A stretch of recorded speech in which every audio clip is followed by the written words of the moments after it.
আইজ না কাল, কাল না পরশু করতে করতে করতে করতে তার লাগানি না সেটি করেন না। ওর গিরিশ মিরিশ মোবিল টবিল যেখানে যা আছে জমিয়ে টাইট হয়ে গেছে। এখন বুড়ো কালে যাই আপনি ওর স্টার্ট দিতে টান দিতেন, কাকা মাজা বেতার দিচ্ছে টাইনিয়েন না, কাকা হাঁটুর মধ্যে বেতার দিচ্ছে নাড়াচাড়া দিয়েন না। জীবনও নামাজ পড়েন নাই, ছেলে এখন ইটালি, অস্ট্রেলিয়া, আমেরিকা, ফ্রান্স বাস্তবের টাকা পাঠায়। বুড়ো কালে যাই এখন হজ করে আছেন, হজ করে আসার পরে নামাজ না পড়লি মানছি কি কয়, আল্লাহ কি কয় তা না। আল্লাহ আল্লাহ করবাইতে বললি তো একদিন পড়তো, এখন নামাজ না পড়লি মানছি কি কয়। হাজির সাহেব নামাজ পড়ে না, আলহাজ, সুবহানাল্লাহ, আলহাজ হাজিতে আল্লাহ গায়ে আইছে। আল পর্যন্ত কাশির আল ডলা দিলে শুলিয়ে যায়, একটু একটু দাড়ি খোসা খোসা ভাব, যে জায়গা ডলা দেবেন সেই জায়গা শুলিয়ে যায় না, আলহাজ মানে আল্লাহ হাজি। এই বুড়ো খেলে আছে আল্লাহ হাজি, নামাজ না বললে মানসি কি কয়, এই জন্যই পড়তে গেছে। এখন সে একদিন তো নাড়াচাড়া নাই, মেশিনের সে বাসপতি সপ্তাহ যার যার জায়গায় রয়েছে, গিরিশ মিরিশ শুয়ে গেছে। রুকু দিতে যে তার খুঁজু হয় না, সিজদা দিতে গেলে হয় না, পাও বাজ হয় না, সব জায়গা টাইট হয়ে গেছে। স্টার দিতে গেছে, কাকা নাড়াচাড়া দিও না, ব্যথা হচ্ছে। কাজে কাজে ভাষার সাথে চেয়ার একটা লাগাই নিয়ে মসজিদে যায়। আর যদি একটু প্রভাবশালী পয়সাওয়ালা হয়, উনার চেয়ার ডাবার হতে হবে ইমাম সাহেব বরাবর পিছনে। মসজিদের ছাদের টাকা দিছে, টাইলস গুলো সব উনি করে দিছে। উনার একটা পার্সোনালিটি আছে, একটা ভেটু বড় আছে। বেটা তোর ভিতরে জাল খাওয়া দিলে তো একটা আলিফ বাড়ি হয় না, পলস আমালি বুমা মারলি একটা বা বের হয় না। তুই ইমামের পিছনে বলছিস কে?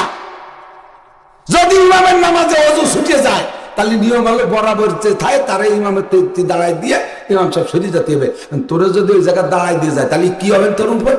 ইমামের বাই সরছে, তুই দিবি না গিয়ে পায়খানা করে দাঁড়াইছ পয়সা আছে সেই জন্য পয়সা।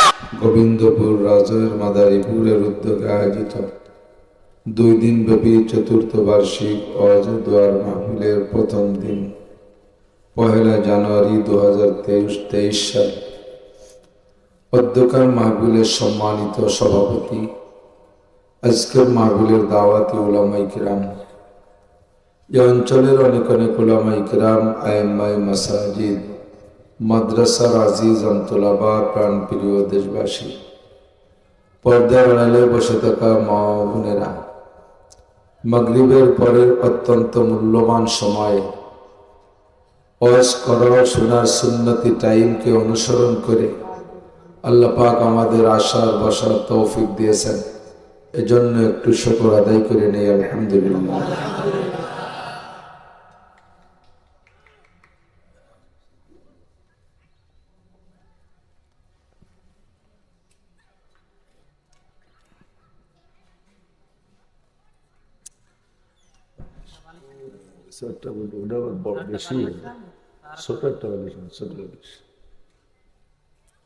এই সে ই পাইনি ড্রাইভার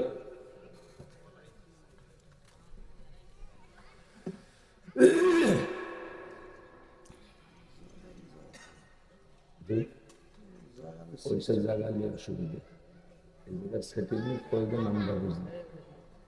এখানে নিচে থাকবে, মাইক্রোফোনের মুখটা উঁচু থাকবে, তাহলে সবাইকে দেওয়া যায়। এটা জায়গা নিয়ে এনে 10-12 জন দেওয়া যায় না।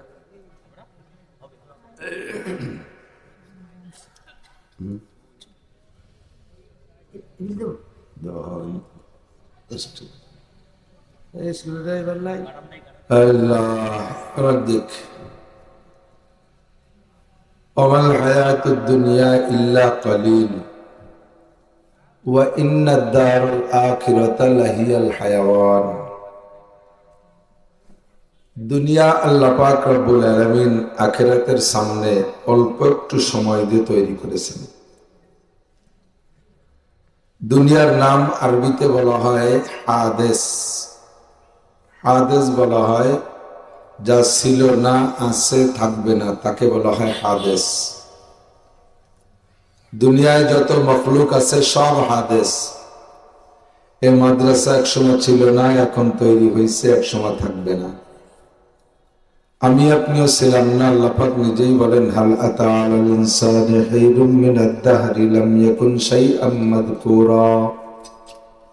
হে মানুষ, তোমার উপর দিয়ে একটা সময় এমন অতিবাহিত হয়েছে যে তুমি উল্লেখযোগ্য কিছু ছিলে না। যার বয়স 50 বছর, 50 বছর আগে তার কোনো নামগন্ধ দুনিয়ায় ছিল না। যার বয়স 101 বছর আগে তার দুনিয়ায় কোনো পরিচিতি, কোনো নামগন্ধ ছিল না। 100 বছর হায়াত পেয়েছেন, আছেন বেঁচে, ওভার শিওর গ্যারান্টি দিয়ে বলা যায় আপনি আর 100 বছর দুনিয়ায় থাকবেন না। যে 50 বছর পেয়েছি হায়াত, বর্তমান সময়ের মানুষের হায়াত দেখে বুঝতেছি যে সে আর 50 বছরের আশা করা যায় না। এমনিতে এনি টাইম যে কোনো মুহূর্তে ডাক এসে যেতে পারে, ঠিক কিনা? দুনিয়ায় আসার জন্য একটা নিয়মতান্ত্রিকতা, একটা সিরিয়াল আছে, শৃঙ্খলা আছে, সিরিয়াল আছে। আগে আসবে দাদা, এরপরে আসবে আমার বাপ, তারপরে আসবো আমি, এরপরে আমার ছেলে মেয়ে। কিন্তু যাওয়ার জন্য এমন করে সিরিয়াল নাই।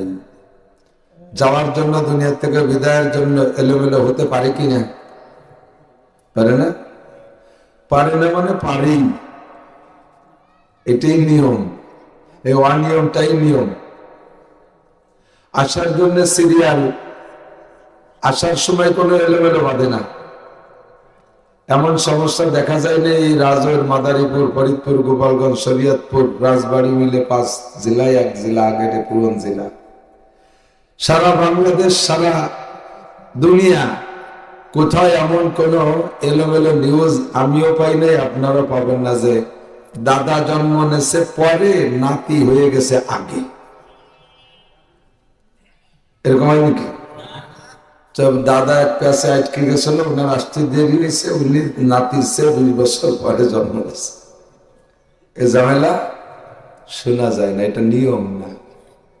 যে আগে আসবে সেই দাদা, তারপরে যে আসবে সেই বাপ, তারপরে যে আসবে সেই নাতি, ঠিক কিনা? তো দুনিয়ায় যে যতক্ষণ আছি একটু শুকর আদায় করি, আলহামদুলিল্লাহ। একটু বেশি টাইম থাকার জন্য দোয়া করবেন। দুনিয়ায় একটু বেশি টাইম থাকার জন্য দোয়া করবেন। দুনিয়ায় কত কষ্ট আপনার, কত টেনশন, কত অশান্তি। এই জায়গাটা দাও,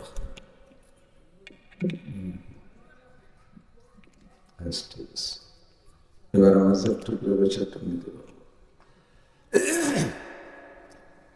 আমার দিক অনেকে দুনিয়ার অশান্তি, দুনিয়ার কষ্টে সহ্য করতে না পারে আর মৃত্যুকে বেছে নেয়, আত্মহত্যা করে, ঠিক না?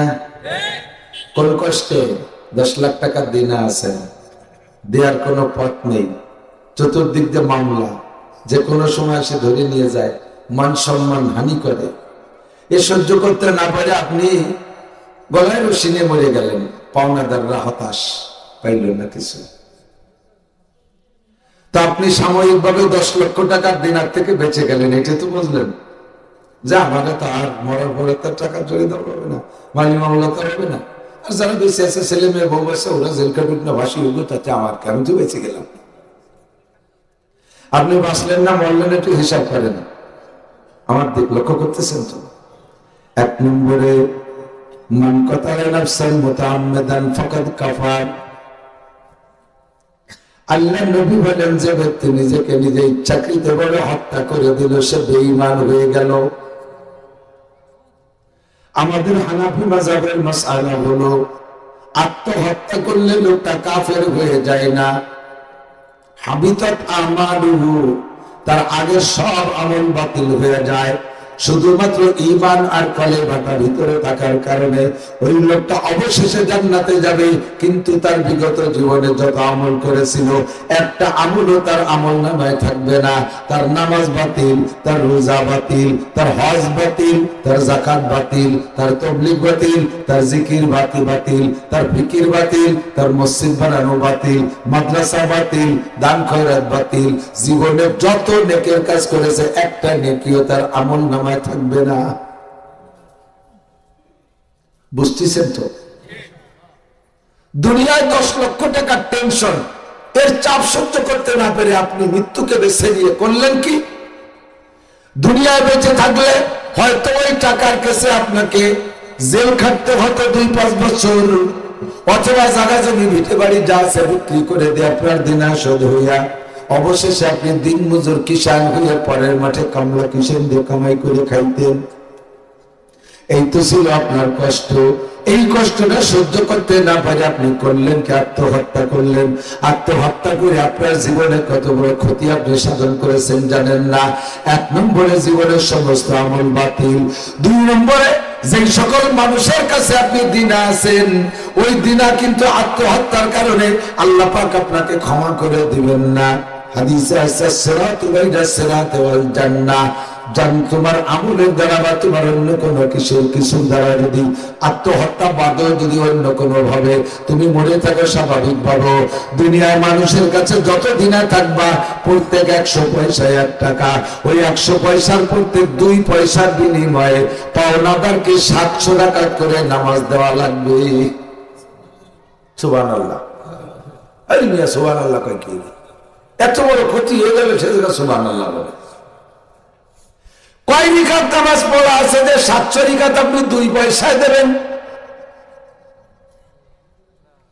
700 রিকাত 2 পয়সায় প্রত্যেক 1 টাকায় 35,000 রাকাত নামাজ দেওয়া লাগবে। নামাজ না থাকলে রোজা, রোজায় না খুলেলে হজ, হজে না খুলেলে যাকাত, যাকাতে না খুলেলে তিলাওয়াত, তিলাওয়াতে না খুলেলে যা কিছু করেছেন সব ধরে টান দেবে। দিতে দিতে দিনা পরিশোধ যদি না হতে পারেন আপনার আমল সব চলে গেছে। এবার আপনার আরো দিনা রয়ে গেছে। পাওনাদারের কোনো গুনাহ থাকলে সেই গুনাহগুলো হারাহারি মতো যোগ বিয়োগ করে আপনার কাঁধে উঠায় দেওয়া হবে।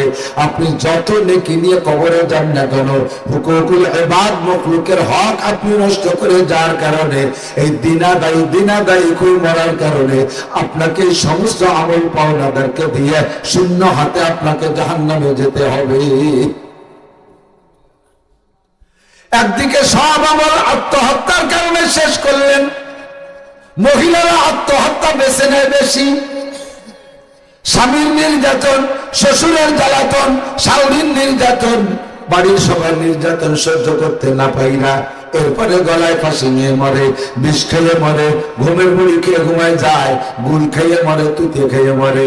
এই যে মরণটা মরলে রে চাষি, তুমি মরার পরে যদি তোমার এই মরণটাই যদি শেষ হয়ে যাইত তাহলে তুমি যেভাবে পারো মরো, কিন্তু দুনিয়ার হায়াতটা এইটুকুই শেষ না। আসল জিন্দেগি তো আল্লাহ পাক বলেন ওয়া ইন্নাদ দারাল আখিরাতা লাহিয়াল হায়াওয়ান, তোমার আখিরাতের জিন্দেগি হলো আসল জিন্দেগি। দুনিয়ার কিছুক্ষণের কষ্ট সহ্য করতে না পাইরা আত্মহত্যা করে এভাবে মখলুকের হক কাঁধে নিয়ে তুমি রওনা দিলে, একদিকে তোমার আমল নাই যেটাকে দিনাশোধ হবা, অপর দিকে দিনাশোধ হতেই হবে, অপর দিকে দিনাশোধ হতেই হবে। অবশেষে যে দিনাশোধ হবা কি দিয়া? পাওনাদারদের যত গুনাহ আছে, পাওনাদারদের যত গুনাহ আছে সব গুনাহ তোমার কাঁধে উঠাই দেওয়া হবে।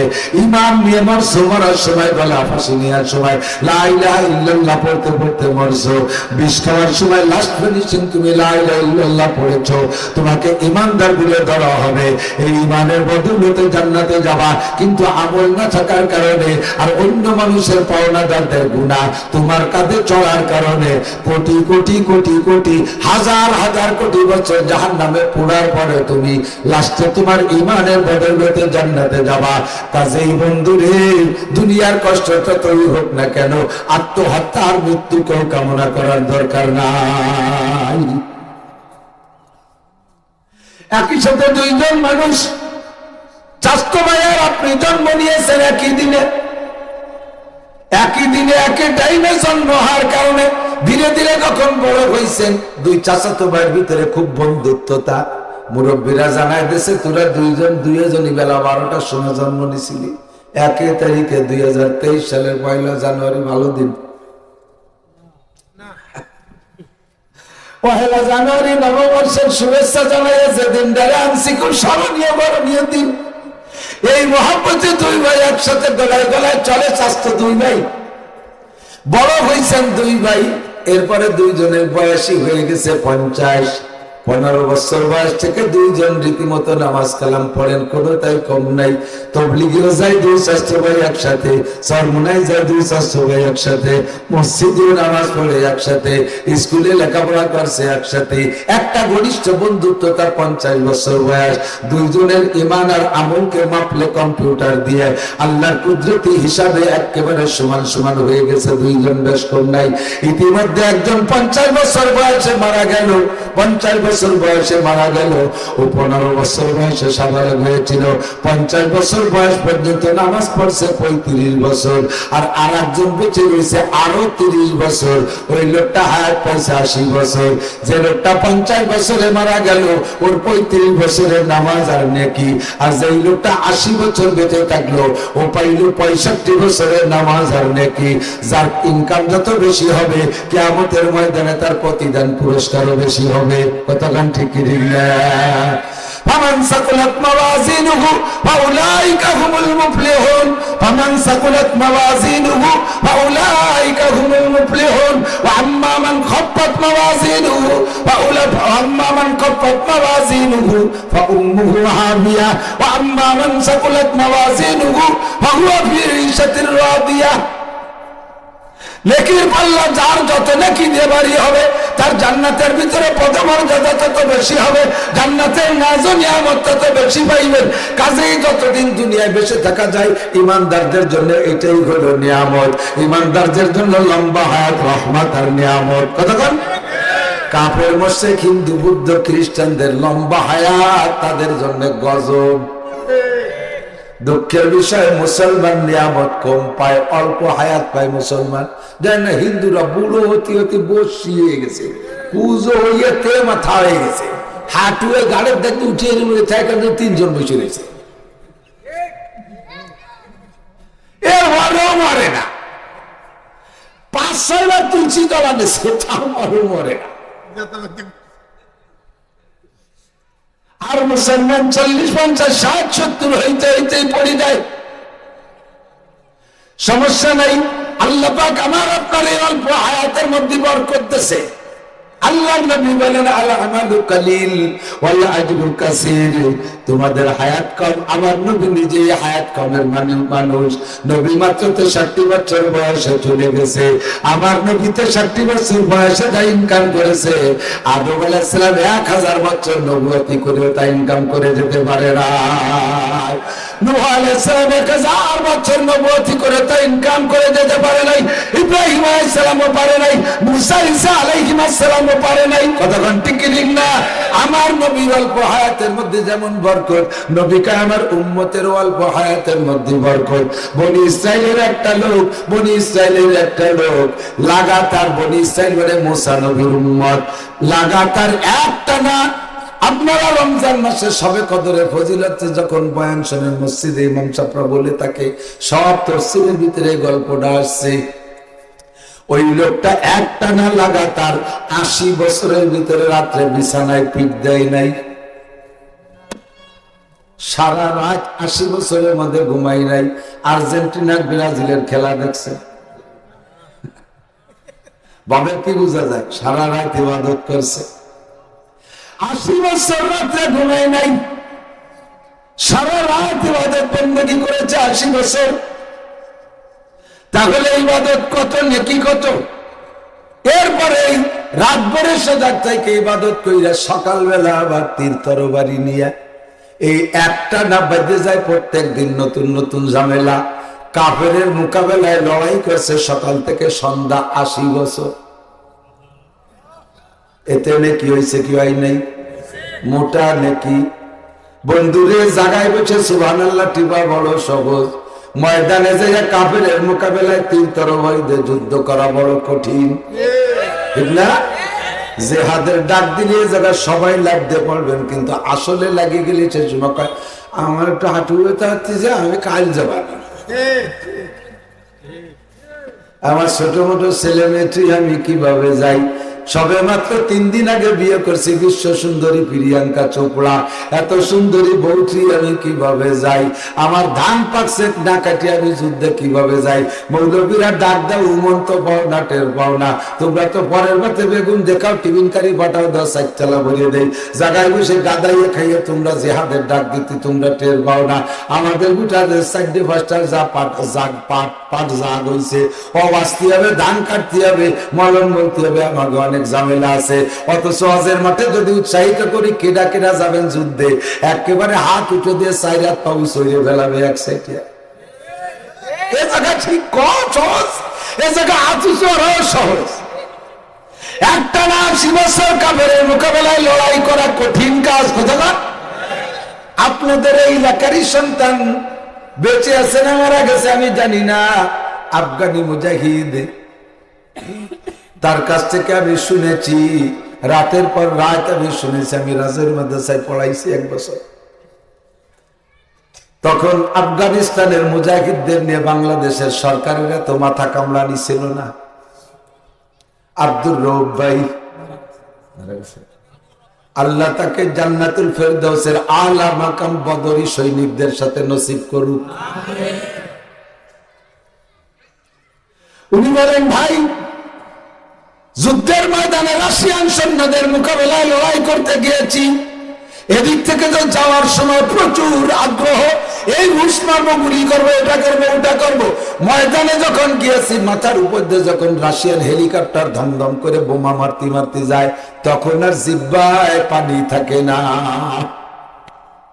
ওই সমাজে কেমন লাগে, মনে হয় মরণের তামান্না তো শহীদি মরণের আছে, কিন্তু বেঁচে থাকার লোভ তো সবারই আছে, কতক্ষণ ঠিক না? ওই সময় মরবো না বাঁচবো কোনো খুশি থাকে না, জিহ্বায় পানি থাকে না। একটা না 80 বছর কাফেরের মোকাবেলায় লড়াই করছে। আবার লড়াই করা অবস্থাটা কেমন ছিল? দিনের বেলা রোজা রাইখা 80 বছর সারা রাত ঘুম কামাই করে ঘুম যাই না ইবাদত করেছে, দিনের বেলা রোজা রাইখা কাফিরের মোকাবেলায় লড়াই করেছে। বলেন তো কি পরিবার নাকি হইতে পারে?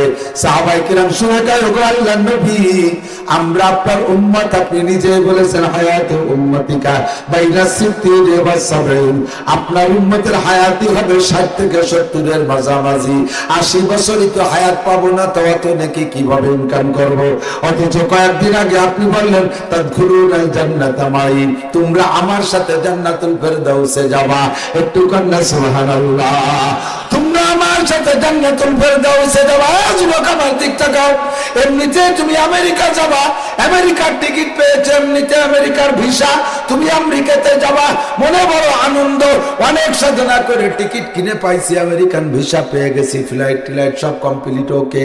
কিন্তু একা একা গেলেও তোমার যা হবে, ঘটনাক্রমে যেদিন তুমি বিমানে উঠছো, ওই বিমানে প্রধানমন্ত্রী আমেরিকা যায়। বলো তো একা গেলে যে স্বাদ হইতো, আজকে প্রধানমন্ত্রীর সাথে যাওয়াতে স্বাদ বাড়বে না কমবে? অনেক গুণে বেড়ে যাবে। জীবন ভরে সেলফি তুলে তুলে রাইখা ওইটা আবার কি কয় স্টুডিওতে নিয়া, সেখান থেকে ওইটা লেমিনেটিং করে গলায় ঝুলে রাখে, ঘরের ভিতরে টান টান করে রাখে, আর গল্প দেয়। আমি যে বিমানে গেছি, আমার বিমানে শেখ হাসিনা ছিল, ওদিন বিমান উনার হয়ে গেছে, আর উনার বিমানে হাসিনা উঠছে। কতক্ষণ দেখা প্রধানমন্ত্রীর সাথে আমেরিকায় যাওয়ার কারণে তোমারে আমেরিকার প্রেসিডেন্ট বানাবে না, যে হ্যাঁ প্রধানমন্ত্রীর সাথে আসেপ্ট ছেলে ওরে আমেরিকার প্রেসিডেন্ট বানাই দিন দেবে, তোমার এই আমেরিকার শহীদারও বানাবে না, আমেরিকার চৌকিদারও বানাবে না। যে ভিসায় গেছে সেই ভিসায় পাই তুমি কাজ পাইবা, কিন্তু প্রধানমন্ত্রীর সাথে সফর সঙ্গী হওয়ার কারণে তোমার মধ্যে একটা আনন্দ, যার যার আমল নিয়ে সেই সেই জান্নাতে যাবেন। কিন্তু জান্নাতটা যদি বিশ্বনবীর সঙ্গে যাওয়া যায়, বলেন কেমন লাগবে? হুজুর কয় তাদখুলুনাল জান্নাতা মাই, ও আমার উম্মত তোমরা আমার সাথে জান্নাতুল ফেরদাউসে যাবা। সাহাবায়ে কেরাম বললেন কাইফা ইউমকিনু ইয়া রাসূলুল্লাহ হাদা, ওগো আল্লাহর নবী এটা কি করে সম্ভব? আপনার উম্মতের হায়াতি হলো 60 থেকে 70 এর মাঝামাঝি, আর বনি ইসরাইলের ওই লোকটা একটানা 80 বছর শুধু রাত্রে জেগে ইবাদত, দিনের বেলা রোজা, আবার কাফেরের সাথে লড়াই। তার জিন্দেগির আগেও পিছনে আরো হায়াত চলে গেছে, তার মধ্যে ভালো কাম করছে। ওরা জান্নাতুল ফেরদাউসে যাবে না, আমরা যাব কি নিয়া? আমাদের অল্প সময়ের ইবাদতে কি হবে? আল্লাহ নবী বলেন লাইলাতুল কদরে খায়রুম মিন আলফি শাহর। ও তোমাদেরকে এক একটা রাত এমন করে আল্লাহর পক্ষ থেকে আমি নিয়ে আসছি তোমাদের জন্য, যার একটা রাত ইবাদত করলে ওই লোকটা তো 80 বছর ইবাদত করেছে। এইভাবে তার 80 বছর না, তোমাকে এক রাতের বিনিময়ে 83 বছর 4 মাস ইবাদতের সওয়াব দেওয়া হবে। 80 মাস, 80 হাজারকে বলা হয় 1000 মাস। 1000 মাসে 12 দিয়ে ভাগ দিলে বের হবে 83 বছর 4 মাস। এবার আর একটা কথা শুনে নেন, এখানে আল্লাহ বলেছেন লাইলাতুল কদরে খায়রুম মিন আলফি শাহর। সবে কদর 1000 মাসের চাইতে দামি। এই 1000 মানে 1000 না, 1000 মানে হাজার হাজার। আরবিতে বলে আদদে কাসির, অধিক সংখ্যা বোঝানোর জন্য আরবিতে কয়েকটা শব্দ ব্যবহার করে। একটা হলো সিত্তিন, আর একটা সাবিন, আর একটা হলো আলফ। এই 1000 আর 60 আর 70 এরকম কয়েকটা সংখ্যা আছে আরবে, যার দ্বারা নির্দিষ্ট সংখ্যা বোঝানো উদ্দেশ্য না। উদ্দেশ্য হলো অধিক সংখ্যা বোঝানো। যেমন আমাদের বাংলা ভাষায়ও আছে, বাংলায়ও আছে এরকম সংখ্যা। আপনার বাড়ি মেহমান আসার কথা 4 জন, আসছে 10 জন। কয়জন? 10 জন। এখন 10 জন মেহমান কাছারিতে বসছে। আপনি যে বউরে বলছেন যে মেহমান আসছে, বউ থালবাটি নিয়ে যান, খাবার দাবার নেন, উনি হাত পাও নাড়ান না, জব টপ নেয় না, গ্লাস নেয় না, প্লেট টেলেট নেয় না। কি ব্যাপার? নেন মেহমান দেখা দেব কি? 4 জন কইছি, 14-20 মানুষ এসে বলছি 4 জন 14-20। 14-20 কয়জন হয়? 280 জন আসছে, কিন্তু 10 জন। আসলে এই 14-20 উদ্দেশ্য না, নির্দিষ্ট সংখ্যার চেয়ে বেশি আসছে অধিক বোঝানোর জন্য। এরকম ভাষা আছে না আমাদের দেশে? যে এলাকা যেমন সে এলাকায় এই অঙ্কটা সেরকম ব্যবহার। আমাদের দিকে এরকম বলে। আরবিতে বলে লাইলাতুল কদরে খায়রুম মিন আলফি শাহর। হাদিসে আছে আল্লাহর নবী বলেন মাজলিসু ফিকিন খায়রুম মিন ইবাদাতি 60 সানা। একটা মাসআলা আমার শিকার আলোচনার মজলিস, একটা মাসআলা, অনলি একটা মাসআলা আলোচনা হবে যেই মজলিসে, ওই মজলিসে বসে যদি তুমি মাসআলাটা শেখো আর শেখাও, তাহলে শেখনেওয়ালা শেখানেওয়ালার আমলনামায় আল্লাহ পাক 60 বছর একটানা নফল নামাজ আর নফল রোজার সওয়াব দান করবে। হুজুর বলেন এই জায়গায় 60 মানে 60 না, এই জায়গায় 60 মানে 60 না, এই জায়গায় 60 মানে অসংখ্য বছর। এমন এমন মাসালা আছে যেই মাসালাটা না জানা থাকার কারণে আপনার 1000 বছরও যদি হায়াত হয়, এই 1000 বছর হায়াত ধরে নামাজ পড়ছেন, গোটা নামাজ বাতিল হয়ে গেছে, সারা জীবনের নামাজ বাতিল, একটা মাসালা না জানা থাকার কারণে। এমন হতে পারে কি পারে না? কথা বলেন। একটা মাসলায় কি হবে? নামাজ তো এত বড়, 12,000 মাসলা 2 রাকাত নামাজে, তার থেকে একটা মাসালা ছুটে গেলে নামাজ হবে না, এরকম মশলা কি আছে? ও মিয়া, এত বড় একটা মেশিন, বড় একটা মেশিন, আমাদের যে প্রাইভেট কারের ভিতরে মোটামুটি ভালো সাইজের একটা মেশিন, সব জায়গা বড় পার্টস, মাঝিয়ে পার্টস, সাজিয়ে পার্টস, সব পার্টস গুলো ঠিক আছে। হঠাৎ করে গাড়িটা বন্ধ হয়ে গেছে, কোন জায়গার কারণে খুঁজে পায় না। মিকাররা ডাকিয়ে নিয়ে দেখা গেল নিচে 63 একটুক একটা পিন পড়ে গেছে। একটুক একটা এত বড় বড় পার্টস চলে না, তেল ভরা, মোবিল ভরা, সব কিছু ভরা, কোনো তাই কম নাই, ছোট্ট একটা পিন পড়ে গেছে, ইঞ্জিন বন্ধ। তোমার এত বড় নামাজে 12,000 মশলা, ওর মধ্যে পিন সাইজের একটা মশলা তলেতে পড়ে গেছে, তোমার নামাজ হচ্ছে না, তুমি জানো না? জানোই না, কোনোদিন জানো না। ওই মশলাটা আজকে এই জায়গা বললে আপনার পিনটা লাগানো হয়ে যাবে, এবার ইঞ্জিন স্টার্ট হয়ে যাবে, ইঞ্জিন চলতে থাকবে, কতক্ষণ ঠিক না? জিন্দেগিতে আপনার এমন এমন ছোট ছোট ছোট মশলা আছে যেগুলো ওই পিন সাইজের, ওগুলো পড়ে রয়েছে কোন জায়গায় খবর নাই। নামাজ পড়তেছেন তো নামাজে স্টার্ট হয় না, এরও প্রমাণ আছে। জীবন ভরে নামাজ পড়েন কিন্তু নামাজে আপনার চোখ কন্ট্রোল করে না, নামাজ পড়েন আপনার জবান কন্ট্রোল হয় না, নামাজ পড়েন আপনার কান কন্ট্রোল হয় না, নামাজ পড়েন আপনার হাত কন্ট্রোল হয় না, নামাজ পড়েন আপনার জবান কন্ট্রোল হয় না, নামাজ পড়েন আপনার কলব কন্ট্রোল হয় না, নামাজ পড়েন আপনার পা কন্ট্রোল হয় না। পায়ে সিনেমা হলে চলে যায়, হাতে পড়েন, মেয়ের গায়ে হাত দেয়, এই হাত দিয়ে সুদে টাকা ঘুষে টাকা ধরে, অথচ আপনি নামাজ পড়েন, হাতে নামাজ পড়তেছেন আপনার জিহ্বায় আপনার জবানে, অকথ্য ভাষায় গালাগালি কাজাকাজি করে, গীবত আর শিকায়ত করে। আপনি নামাজি মানুষ, আপনার চোখ টেলিভিশন ফেসবুক দেখতে মনে চায়, আপনার চোখে এইটা চায়। আপনি নামাজি মানুষ, আপনার মন চলে যায় ইন্নান নাফসালাম মারাতুম বিসু, আপনার নফসে খালি খারাপের দিকে যায়। জানি গান শুনতে কান চায়, যাত্রা গান শুনতে কান চায়, বাবার দরবারে খাজার দরবারের বাজনাওয়ালা গান কানে শুনতে মনে চায়, মমতাজ মনির খান আলমগীরের গান কানে শুনতে চায়।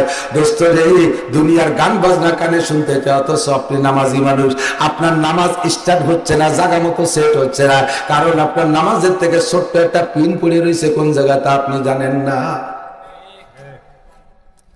এখন তো হাল লাঙ্গল নাই, লাঙ্গল লাঙ্গল নাই নাই নাই, শেষ। আলি গরুও পাওয়া যায় না, সব মেশিনই করে। কিছুদিন পর একটা জমি দেখায়, কিছুদিন পর মেশিন জমি দেখাতে হবে। তাও হয়েছে গেছে, এই মেশিনই তো ভর্তি বানায় গেছে।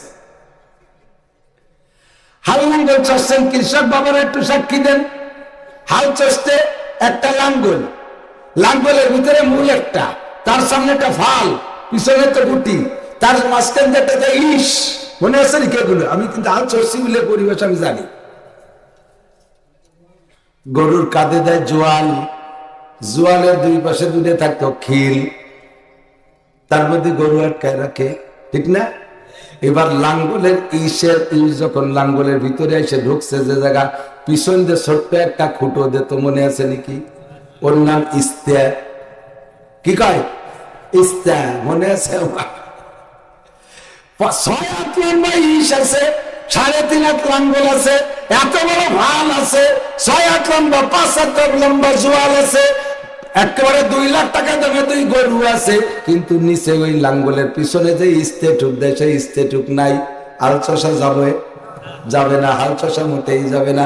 বন্ধুরে, তোমার নামাজে ওযু আছে, গোসল আছে, কিরাত আছে, রুকু আছে, সিজদা আছে, আত্তায়াতু আছে, দুরূদ শরীফ আছে, দোয়া ওয়াসিলা আছে, ফাঁকে ছোট্ট একটা ইস্তে পিছনে ঢুকানো নাই। এর কারণে সারা জীবনের নামাজ বাতিল হইতে আছে। 70 বছর নামাজ পড়ে কিয়ামতে বেনামাজি হয়ে হাসরের মাঠে উঠবা, 80 বছর নামাজ পড়ে কিয়ামতে বেনামাজি হয়ে হাসরে উঠবা। আল্লাহর কসম, একটা নামাজও তোমার হয় নাই, কারণ তোমার ছোট্ট একটা ইস্তে খুলে গেছে। ওই বড় মেশিনেতে একটা পিন তলেতে পড়ে আছে, ওই পিন মাসলার আজকে যদি আমি এখানে আলোচনা করি, পিনটা লাগানো হয়ে যাবে, ইস্তেটা লাগানো হয়ে যাবে, লাঙ্গলটা ঠিক হয়ে যাবে, মেশিনটা রানিং হয়ে যাবে, নামাজটা সুন্দর হবে। এইরকম একটা মাসালার দাম যতই ছোট হোক না কেন, 60 বছর নয়, 60 কোটি বছর নফল নামাজ আর নফল রোজার চাইতে দামি। কথা বোঝা যায়? এই ওয়াজের ময়দানে আমরা বক্তারা আপনাকে দোষ দিচ্ছি না, ভাইরাল হওয়ার জন্য, গ্রহণযোগ্যতা নেওয়ার জন্য। ওয়াজের মাঠে গজল টজল এটাই দিয়ে উঠাই দিয়ে মোটামুটি জমজমাট হাসাই কান্দাইয়া আনন্দ ফুর্তি দিয়ে 60,000 1 লাখ হেলিকপ্টার নিয়ে ঠিয়েছে, নিয়ে চলে যাচ্ছে।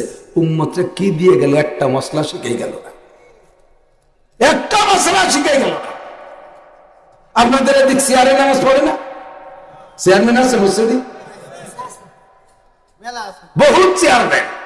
আমাদের ছোটবেলায় মসজিদে কোনো চেয়ার ছিল না, চেয়ার ছিল খালি চেয়ারম্যানের একখান চেয়ার ছিল, তা মসজিদ না কাউন্সিল, ইউনিয়ন পরিষদে। আর এখন বিনা ভোটে 2 কাতার চেয়ারম্যান। চেয়ারে আন লাগে কেন? কেন লাগে জানেন? একটা দিক তাকান, টেকেবাটের থেকে বা ফরিদপুরের থেকে একটা স্যালো মেশিন কিনে নিয়ে আসছেন, আইনিয়ে বাক্সই করে আনছেন, আইনিয়ে এই মেশিনটারে মাঠে নিয়ে বা নসিমনে সেট করেন, ট্রলারে সেট করেন, ডেলি 10-20 বার স্টার্ট দেওয়া লাগে, লাগে না? 10-20 বার স্টার্ট দেওয়া লাগে। স্টার্ট দিলে ওর পার্টস পাতি সব জায়গা ওকে থাকে, তেল তেলে একবার কিক মারলে টান দিলে স্টার্ট হয়ে যায়, ওর সব জায়গা সব রানিং আছে। আর একটা মেশিনটা কিনে এনে রাখছেন 40 বছর আগে, আইজ না কাল, কাল না পশু করতে করতে করতে করতে তার লাগানি না, সেটি করেন না। ওর গিরিশ মিরিশ মোবিল টোবিল যেখানে যা আছে জোর নিয়ে টাইট হয়ে গেছে। এখন বুড়ো কালে যাই আপনি ওর স্টার্ট দিতে টান দিচ্ছেন, কাকা আমা যাবে তার দিচ্ছে, টানিয়েন না। কাকা হাঁটুর মধ্যে তার দিচ্ছে, নাড়াচাড়া দিয়েন না। জীবন নাই। ছেলে এখন ইটালি, অস্ট্রেলিয়া, আমেরিকা, ফ্রান্স বাস্তবের টাকা পাঠায়, বুড়ো কালে যাই এখন হজ করে আছেন। হজ করে আসার পরে নামাজ না পড়লি মানছি কি কয়, আল্লাহ কি কয় তা না। আল্লাহ আল্লাহ করবাইতে বললি তো একদিন করতো, এখন আমি নামাজ না বললে মানছি কি কয় হাজি সাহেব নামাজ পড়ে না, আল হাজ।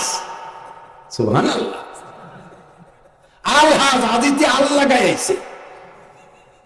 আল পর্যন্ত কাশির আল, ডলা দিলে ঝুলিয়ে যায়, একটু একটু দাড়ি খোসা খোসা ভাব, যে জায়গা ডলা দেবেন সেই জায়গা ঝুলিয়ে যায়, না হলে আল হাজ, মানে আল হাজি। এইগুলো খেলে আছে আল হাজি, নামাজ না বললে মানসি কি কয় এই জন্যই পড়তে গেছে। এখন সে একদিন তো নড়াচড়া নাই, মেশিনের সে বাসপতি সপ্তাহ যার যার জায়গায় রয়েছে, গিরিশ ফিরিশ শুয়ে গেছে। রুকু দিতে যে তার কুজু হয় না, সিজদা দিতে গেলে হয় না, পাও বাজ হয় না, সব জায়গা টাইট হয়ে গেছে। স্টার দিতে গেছে, কাকা নড়াচড়া দিও না, ব্যথা হতেছে। কাজে কাজে ভাষার সাথে চেয়ার একটা লাগাই নিয়ে মসজিদে যায়। আর যদি একটু প্রভাবশালী পয়সাওয়ালা হয়, উনার চেয়ার ডাবার হতে হবে ইমাম সাহেব বরাবর পিছনে। মসজিদের ছাদের টাকা দিছে, টাইলস গুলো সব উনি করে দিছে, ওনার একটা পার্সোনালিটি আছে, একটা ভেটু ভাব আছে। বেটা তোর ভিতরে জাল খাওয়া দিলে তো একটা আলিফ বের হয় না, পলস আমালি বুমা মারলি একটা বা বের হয় না, তুই ইমামের পিছনে বলছিস কে? যদি ইমামের নামাজে ওযু ছুটে যায়, তাহলে নিয়ম হলো বরাবর যে থাকে তারা ইমামের দাঁড়ায় দিয়ে ইমাম সাহেব সরিয়ে যেতে হবে। তোরে যদি ওই জায়গায় দাঁড়ায় দিয়ে যায়, তাহলে কি হবে তোর উপর? ইমামের বাই সরছে, তুই দিবি না এগিয়ে পায়খানা করে দাঁড়াইছে, পয়সা আছে সেই জন্য পয়সা 4-5-6 জনের তুমি দাঁড়াবি যাতে ইমাম হাতে না পায়, কথা বল না, হাইসে উমাই দিয়েন না। এই চেয়ারে নামাজের একটা এখন স্টাইল হয়ে গেছে, স্টাইল প্রয়োজন হোক আর না হোক স্টাইল। দাঁড়াতে পারে মসজিদে, যে দাঁড়ায় রয়েছে 5 মিনিট, রুকুও দিতে পারে, হাতে মোবাইল পড়ে গেছে, জয়ে খুঁটিয়ে নিছে, তাতে বোঝা যায় রুকু দিতে পারে। আর সেই লোক শুরুতে যে চেয়ারে বসে নিছে, এই নামাজ এইভাবে যত নামাজ পড়ছে ও নামাজ হইলে আমার পড়ে দিতে হবে।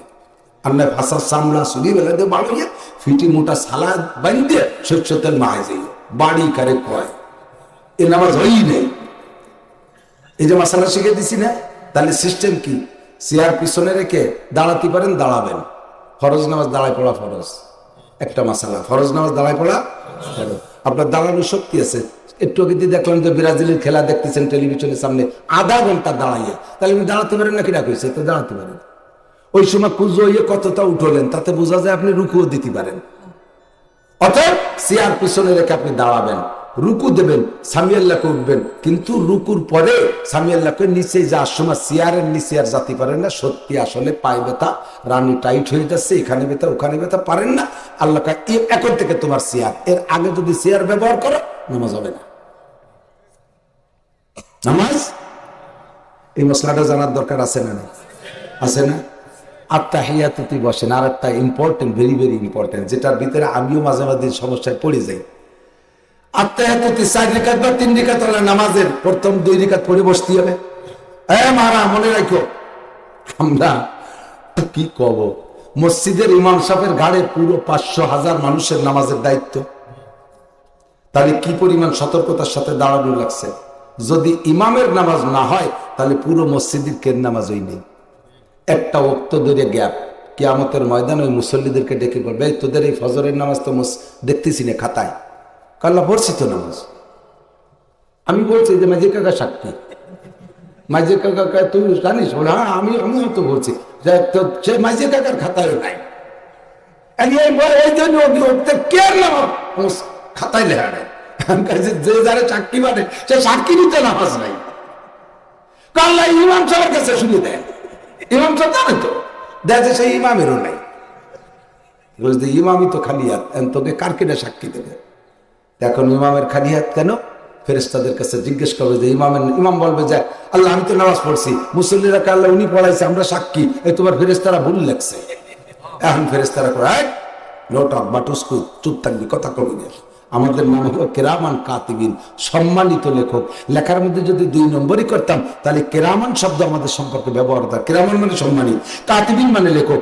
আমাদের নাম সম্মানী লেখক। আমরা যদি লেখার ভিতরে 2 নম্বরই করতাম, আল্লাহ পাক আমাদেরকে এই উপাধিটা ঠিক রাখতেন না। কথা বলা কবি কি করছিস তাই দেখাই দিতে, চোখে আঙ্গুল দিয়ে দিকায়। অকুল্লা ইনসানিন আলজামনাহু তায়রাহু ফি উনুকিহি ওয়া নুখরিজু লাহু ইয়াওমাল কিয়ামাতি কিতাবান ইয়ালকাহু মানশুরা। সারা জীবন ভরে যা আমল করেছো পড়া লেখা, উঠা বসা, রুকু সিজদা, নামাজ কালাম, ব্যবসা বাণিজ্য, খেত খামার, চাকরি বাকরি, রাজনীতি ফাজনীতি যা কিছু করেছে সবকিছু লিপিবদ্ধ করে তোমার গলায় ঝুলিয়ে রাখা হয়েছে বন্ধু। এটা আমরা হাতে করে নিয়ে যাই রে যে অপবাদ দেওয়া। আমাদের আমলের পরে বাড়ি দিয়ে ফেরেশতারা ইচ্ছামতো ভুল চুক লিখে আমাদের বিপদে ফেলাইছো, এ কথা যাতে বলতে না পারো। আল্লাহ কার প্রত্যেকের আমল যার যার গলায় ঝুলানো থাকবে, আর এগুলোকে বের হরফ করা হবে কিয়ামতের ময়দানে। অনুখরিজুলাহু ইয়াউমাল কিয়ামাতি কিতাবান ইয়ালকাহু মানসুরা, ওটা খুলে দিয়ে বলা হবে ইকরা কিতাবাকা কাফা বিনাফসিকা ইয়াউমা আলাইকা হাসিবা। পার তোর আমলনামা দেখ আছে না নাই? এবার আমলনামা খুলে দেখবে মুসল্লিদের নামাজ না হওয়ার কারণ হলো ইমামের নামাজ না হওয়া। এবার ইমামের হলো না কেন? তাই ইমাম সাহেব ফজরের নামাজে ওযু বানাইছে, শীতকালে দিন পায়ের চামড়ার ভাঁজের ভিতরে অল্প একটু পানি পৌঁছই যে শুকনো, মনে আছে ছোট্ট একটা পিন ঘুরিয়ে গেছে, একটা ভাঁজের ভিতরে ছোট্ট একটু পানি পৌঁছাই নেই, পরিমাণ কটটুক একটা চুলরে খাড়া ভাবে রাখলে যতটুক জায়গা হয় অতটুক জায়গা বেজে নাই। এর কারণে ইমামের অজু হয় নাই। ইমামের অজু হই নেই তো নামাজ হই নেই, ইমামের নামাজ হই নেই তো পুরো মুসল্লিদের হই নেই। এবার এই কথা রাজ আর ভেদ যখন ভেঙ্গে দেবে, সমস্ত মুসল্লিরা ওই জায়গায় দাঁড়ায় স্লোগান শুরু করবে, আল্লাহ ওই ইমামের কাছ থেকে নামাজ চাই, ওরে জম্মের খান খাওয়াইছি, আমরা খাইছি একটা কই, ওরে খাইছি দুধে কই, আমরা খাইছি ছোট ছোট ডিম, ওরে এত বড় ডিম দিছে যারা এক ডিম পারতে 2 মুরগি লাগে, ওর জন্য যে কি জোগাড় করছি আল্লাহ। খাই না খাই ওর বেতনটা মাসে মাসে দিছি, আমার ছেলেরা বিদেশে থাকতো সেখান থেকে জামা কাপড় সব ওর জন্য পাঠাতো, ওই এত বড় ফাঁকি দিয়েছে ওর কাছে নামাজ চাই। পুরো মসজিদে সবাই ইমামের বিপক্ষে স্লোগান দেবে। আল্লাহ কায় এই ফেরেশতার আগে পাবলিক ঠেকাও। আল্লাহ কায় কি? ফেরেশতারা বলবে আল্লাহ কি দিয়ে ঠেকাবো? ইমাম সাহেবের আমল নামা থেকে যে নামাজগুলো হইছে ক্লিয়ার, ওই নামাজ এক একজন এক এক ওয়াক্ত দিয়ে দিয়ে পাবলিক আগে টাকায় বেচতে দাও। এবার যে কয়েক তো গ্যাপ পড়বে ইমামের, ওই কয়েকটির এক এক ওয়াক্তের বিনিময় ইমামকে 2,88,00,000 বছর পুড়ে পুড়ে বেচতে যাবা, পোড়ার পরে জান্নাতে যাবা। ও দোস্ত এত সস্তা না, মাত্র 2-4 হাজার 5,000 টাকা বেতন খাইয়া দেখছেন কত বড় বোঝা ঘাড়ে এনেছে। এই ইমাম সাহেবটা হলে নামাজের মধ্যে কত সতর্কতার সাথে তার দাঁড়ানো লাগে, কত অ্যালার্ট থাকা লাগে তার। তারপরেও মাঝে মাঝে ইমাম সাহেবদের সিজদা ওয়াজিব হয়, দেয় না মাঝে মাঝে? ওয়াজিব তরে কইলে সিজদা দেয়া লাগে, কিন্তু আপনারা পাবলিকরা জীবনেও কোনোদিন সিজদা দেন না। আপনাকে কি কোনোদিন একটাও ছোটে না ওয়াজিব তরে কয় না? ওয়াজিব তরে কইছেন না কি তরে কইছে তাই তো জানেন না, ছোটছে কি তাই তো জানেন না। মহিলারা জীবনেও সিজদা দেয় না, ওনাকে ওয়াজিব তরে কি হয় না? ফরজ ছুটি যায় তো দূরের, ওয়াজিব তো দূরের কথা। জানেই না যে কিসের সমাধান কিসে, কার সমাধান কিসে। অনেক সময় বলে দিছি সিজদা দিলে নামাজের ভুল সংশোধন হয়, তাই বলে কি সব ভুল কি সিজদায় সংশোধন হয়? ছুটে গেছে ফরজ, দিয়ে দিয়েছে সিজদা, হবে? সিজদা দিয়েছে, এই তুই সিজদা দিলি কাকে? একদিন দেখলাম আপনি দিলেন ইমাম সাহেব, তা আমি দিলি হবে না? হবে তো, দিছিস কি জন্য? তাই তারা হুয়ার এসে নামাজে দাঁড়াইছি, পরে নামাজের মধ্যে মনে পড়লো যে ওযু নাই।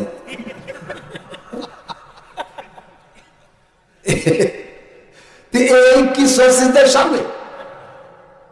নামাজের মাসালাগুলো ভেরি ভেরি ইম্পর্টেন্ট। আমার দিক তাকান, এদিক ফরজ আর ওয়াজিব এই দুটি আঙ্গুল দেখছেন প্রায় কাছাকাছি না?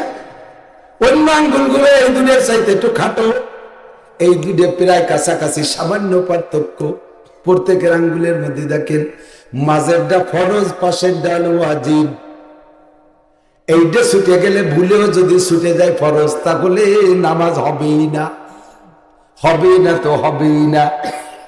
আবার পড়ে দিতে হবে দেখার পরে, স্মরণ হওয়ার পরে। আর যদি ওয়াজিব ছুটে যায়, 1টা 2টা 3টে 5টা যদি ছুটে যায়, নামাজের শেষ বৈঠকে সিজদা দিলে আপনার নামাজ সমাধান হয়ে যায়। এখন এই ফরজ কোনটা ওয়াজিব কোনটা কিন্তু আলাদা করে চিনতে হবে, না চিনলে কোনটা ছুটলে সিজদা দিলেন তার কি দিয়ে কি হবে। অনেক সময় শ্বশুর বাড়ি গেলে নতুন নতুন নতুন এলাকায় বিয়ে করছেন, আগে তেমনি লাইন টাইন করা নাই, ঘটকে দেহে ভালো একটা মেয়ে পাইছি, ওই কোটালি পড়া ওই পাশে চল যাই দিয়ে তো যাইয়ে মাইয়ে পছন্দ হয়ে গেছে, পরের সপ্তাহে বিয়ে, ওই এলাকার কেউ চেনে না। এখন বিয়ের পরে শ্বশুর বাড়ি যাইয়া বউ নিয়ে তো সেদিন চলে আসে, পরে মেলানির তারিখে যখন ফেরন তারিখে গেছে, যাওয়ার পরে ওই বাড়ি কিডা কি হয় ওর তো আগে তো জানা নাই। তাহলে ওই বাড়ির সবার সাথে বুদ্ধিমান জামাইয়ের পরিচয় দিতে হলে আগে সবাই চিনে নিতে হবে না?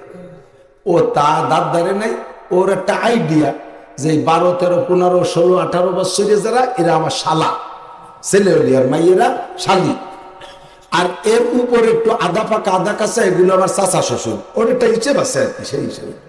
আর ভালো পাকছে যেগুলো এগুলো দাদা শ্বশুর। এইভাবে মহিলাদের ভিতরে একটা ভাগ করছে, কিন্তু ও যে জানে না যে 12, 13 বছরের দুটি একটা চাচা শ্বশুর তাই যায়, এরকম তাই না? আপনাকে ভাবছে না এরকম? আমি তো 10 বছর পর্যন্ত আমার শালা কোনটা চাচা শ্বশুর কোনটা চিনতে পারি না। 14, 15 বছরের দুটি একটা ফুপু শালি থাকে না, আর শালিকের সাথে পেশায় গেছে। আপনার সাথে শালিরাই আর কি করে, ওর ফাঁকে ফাঁকে দুটি একটা খালা শাউলি আর ফুপু শাউলি আছে। সবার সাথে তো একরকম আর কি চলবে না।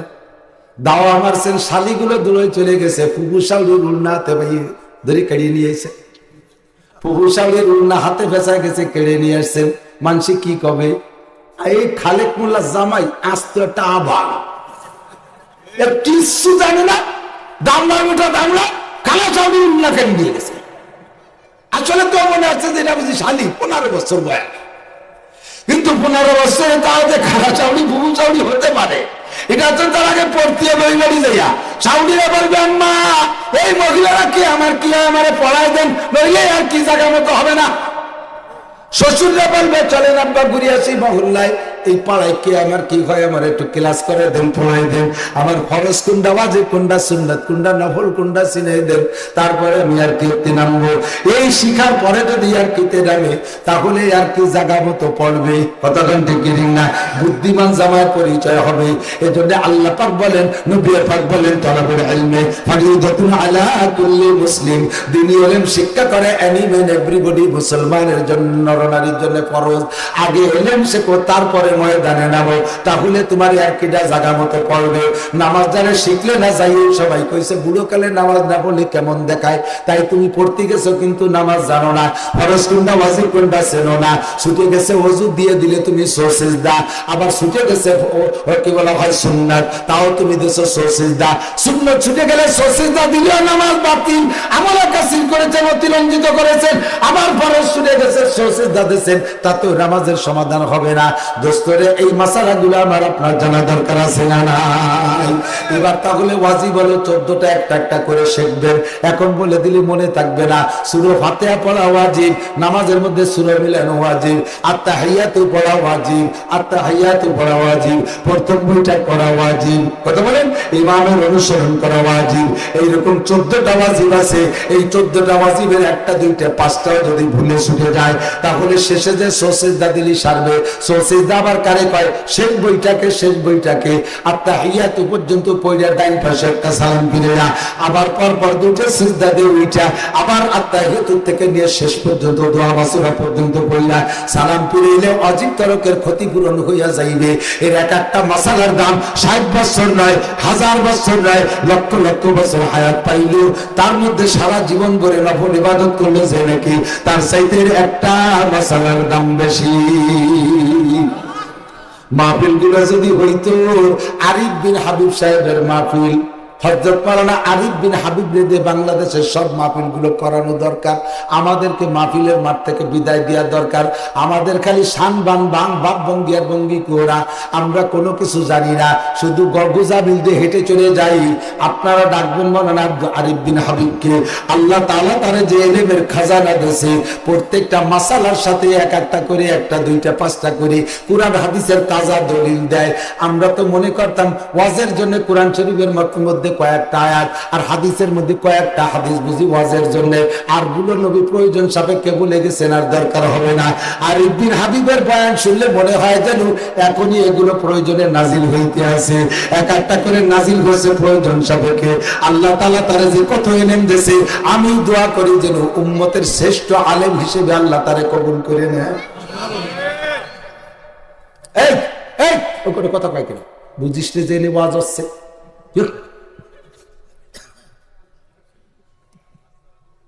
হ্যাঁ বাচ্চারা তো বাচ্চা বলি তার ছবি নলকানে নবিয়ান পোলাপান ওদের তো ধমক দিয়ে থামাতে হবে। আল্লাহ কষ্ট হচ্ছে আপনাদের? তাহলে 2 রিকাতের পরে যে বৈঠক মনে আছে নাকি 4 রিকাত বা 3 রিকাত নামাজের 2 রিকাতের পরে একটা বৈঠক, ওই বৈঠকের পরে আবার দাঁড়ায় 3 নম্বর 4 নম্বর রিকাত পড়া লাগে। ওই প্রথম বৈঠকে পড়তে হবে কত দূর? আত্মায়ত কটুক আব্দু ওয়া রাসূলু আত্মায়ত জট্টু আত্মায়ত কটুক করলে আবার মনে হয় যেন আত্মায়ত মেলা তার তো অল্প তৈরি করতে হবে, তা না। আত্তাহিয়াতু আব্দুহু ওয়া রাসূলু পর্যন্ত আত্তাহিয়াত, এরপরে দুরূদ শরীফ, তারপরে দোয়া মাসুরা। এই আব্দুহু এদিক এই জায়গা 90-99-100% মানুষ আছেন দেখিতে 2-1 এই ভুল হইছে। আব্দু ওয়া রাসূলু পর্যন্ত বলে দাঁড়ায় যেতে হবে 3 নম্বর 4 নম্বর রাকাতের জন্য। কিন্তু ভুল করবে আপনি আব্দু ওয়া রাসূলু পড়ার পরেও আপনার মন আজকে অন্য দিক ছিল, মুখস্থ আছে তো সবকিছু, তারপরে দুরূদ শরীফ পড়ে ফেলাইছেন, দোয়া মাসুরা ইন্নাকা আনতাল গফুরুর রহিম চলে গেছেন। এরপরে আপনি সালাম ফিরে মনের মধ্যে ঝাঁকি দিচ্ছেন, আরো 2 রিকাত রয়েছে। তখন আপনি কি করবেন? তখন আপনি উঠে নিজের জানা মতে যে যদি যা পড়ছি আব্দু ওয়া রাসূলু পর্যন্ত আল্লাহর পাওনা ছিল, যেটুকু পড়ছি তো আল্লাহর লাভ হয়ে গেছে, আমার সময় নষ্ট হয়েছে, লস তো হয়নি, আল্লাহর তো কম তো দেয়নি, কাজে এখানে আর ভুলের কি আছে? পরে উঠে দাঁড়ায় আর 2-1 রেখাত যা আছে কইরা গতানুগতিক সালাম ফিরে দিয়েছে, আপনার ওয়াজিব তরক হয়ে গেছে। এই নামাজকে আবার দোহরায় পড়তে হবে সিজদা না দিলে। বুঝা গেছে মশলা কি কইছি? যদি কেউ না বুঝে থাকেন বলেন যে হুজুর আমি বলি বুঝি না, আবার বলেন। 2 রিকাতের পরে যে বৈঠক, ওই বৈঠকে আব্দু ওয়া রাসূলুর পরে যদি আল্লাহুম্মা সাল্লি আলা মুহাম্মদ একটুকু বেশি বলেন, সর্বনিম্ন আল্লাহুম্মা সাল্লি আলা মুহাম্মদ কমপক্ষে একটুকু যদি বেশি বলেন তাহলে ওয়াজিব তরক হয়ে গেছে। শেষে আপনার সিজদা দিতে হবে। গফুরুর রহিম পর্যন্ত পড়লে একই সমস্যা, আল্লাহুম্মা সাল্লি আলা মুহাম্মদ এতটুকু যদি আপনি বেশি পড়ে গেলেন তাতেই সিজদা ওয়াজিব হয়ে গেছে। এই ভুল সমাধান করে নিতে হবে সিজদা দিয়া। জীবনে এরকম অ্যাক্সিডেন্ট 2-1 করছেন কি করেন নাই? কথা বলেন। যে বহুতবার করেছেন কিন্তু সিজদা দেন নাই। এবার আলহামদুলিল্লাহ সূরা পড়ছেন, এই নামাজের মধ্যে আলহামদুলিল্লাহ সূরা পড়িয়া এখন শুধু একটা মনে আসতেছে না, টিপতেছেন কোনটা পড়বেন। এই কোনটা পড়বেন করতে করতে কতটুকু টাইম ফাঁকে গ্যাপ গেছে। সুবহানা রাব্বিল আযীম, সুবহানা রাব্বিল আযীম, সুবহানা রাব্বিল আযীম 3 তাসবিহ পরিমাণ টাইম আপনি চুপ করে রয়েছেন, কোনো কিরাতি মনে আসে না। এরপরে যে কিরাত মনে আসছে পড়বেন, কিরাত হয়ে যাবে নামাজ, কিন্তু 3 তাসবিহ পরিমাণ গ্যাপ থাকার কারণে আপনার ওয়াজিব তরক হইছে। শেষে যে সিজদা না দিলে ওই নামাজকে আরেকবার পড়ে দিতে হবে।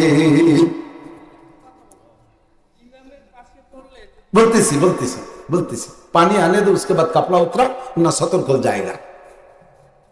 পানি আসতেছে, থ্যাংক ইউ, ধন্যবাদ, চমৎকার, আপনাকে 100 ধন্যবাদ জানাই যে আপনি শিখতেছেন, বুঝতেছেন। তবে আমার সুযোগ আছে একটু কব ওই জায়গা কিন্তু যাবো, যেহেতু আজকে ওরসি একটা কিন্তু অস্ট্রেলিয়া গেছে কিন্তু আর একদিন।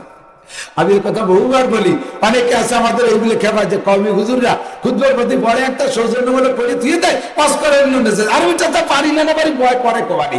কিন্তু আমি দেখেছি যে এলাকায় যেটা প্রয়োজন আল্লাহ তাআলা আমার এদের সেই দিয়ে বলায়, কষ্ট আমি করি না, আমার এদের আল্লাহ বলায়। কাজেই যা বলছি সে জায়গা মনে দরকার নাই, এই জন্য আল্লাহ আমার সেদিকে দিক নিয়ে গেছে, আমি কি এর পারি। এবার যদি ইমামের পিছনে পড়ে মুসল্লি, ইমামের পিছনে যদি মুসল্লি আব্দু ওয়া রাসূলুর পরে বেশি বলে বেলায়, এবার মুসল্লির একা একা সিজদা ওয়াজিব না, মুসল্লির সিজদা ওয়াজিব হবে না, কারণ মুসল্লি হলো ইমামের অনুসরণে আছে। ইন্নামা জুইলাল ইমামু লিউতাম্মা বিহি, ইমামের অনুসরণ করব। আপনাদের মুসল্লিদের সিজদা লাগবে না, যদি ভুল হয়ে যায় মনে ওঠার সাথে সাথে থেমে যাবেন। মনে ওঠার পরে আবার যেন এরকম হয় না যে দুরূদ শরীফের এক খাপ পড়ি বেলাইছেন ইমামের পিছনে, চিন্তা করলেন যে সময় ইমাম যখন উঠতেছেই না, পড়ছি যখন তারা একটু ভরি বেলাই, এটুক আবার করবেন না, তাহলে আবার কবিরা গুনাহ হবে।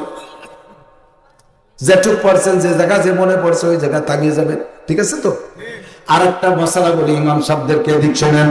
ইমাম সাহেবরা নামাজ পড়াইতেছেন, ইমাম সাহেব পিছনে স্বাভাবিক মুসল্লিদেরকে জীবন ভরে নামাজ পড়ান। আজকের পিছনে মুসল্লি আব্দুল গফফার সাহেব, মুফতি জাফর আহমদ সাহেব, মুফতি আব্দুল মতিন সাহেব, ডালকানগরের পীর সাহেব, আরো স্থানীয় গণ্যমান্য ভালো কয়েকজন বড় আলেম উলামা। ইমাম সাহেব আপনি অন্য দিনের মতো আজকে আপনি পড়েন নাই, আজকে পড়ছেন অন্য দিনের মতোই। আপনার আত্মার শেষ বইটাকে আত্মা এত দোয়া দুরূদ সব শেষ হয়ে গেছে, সালাম ফিরেবেন। আপনার মুসল্লিরা আপনার সাথে এতদিন প্র্যাকটিস করতে করতে আপনার সাথে মিল হয়ে গেছে, কিন্তু পিছনে যে 5-6 বড় বড় আলেম আর বড় বড় নেতারা, তারা আবার একটু সোলো পড়ে। উন্ডা সোলো পড়তে পড়তে উন্ডা এখনো দোয়া মাসুরা শেষ করে পারে নাই, সবে মাত্র দুরূদ শরীফ শেষ করেছে ইন্নাকা হামিদুম মাজিদ, এরপরে আল্লাহুম্মা ইন্নী যালামতু। কিন্তু একটু আওয়াজে পড়তেছে, মুরব্বিরা একটু ফিস ফিস শব্দ বেশি হয়, ইমাম সাহেব শুনতেছে যে উনাকে এগুলো সব পড়া হয় নাই, এই জন্য ইমাম সাহেব চুপ করে বসে রয়েছে। উনার হয়ে গেছে উনাকে সবাই পড়াও, একসাথে সালাম ফিরে।